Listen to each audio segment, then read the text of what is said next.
మా బాబు ఒక్కరోజు కూడా మాతో స్టే చేయలేడండి, అంత కష్టపడ్డాడు. డే అండ్ నైట్ బాబు తిన్నాడా పడుకున్నాడా ఇదే టెన్షన్ మాకు.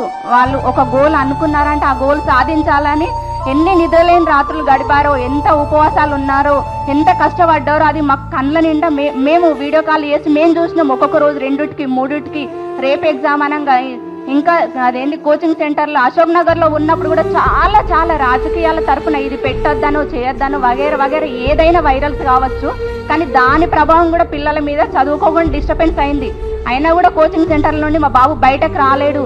తన జీవితం ఏంది, తన పట్టుదల ఏంది, తన కృషి ఏంది అని తను మాత్రం స్ట్రాంగ్గా ఉన్నాడు.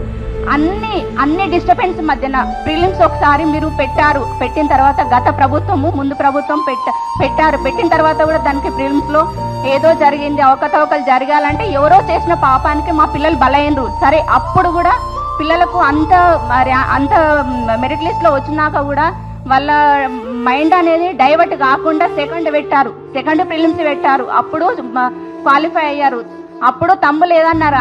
అంతా ఎవరి మిస్టేక్స్, పిల్లల మిస్టేక్స్ కాదు కదా.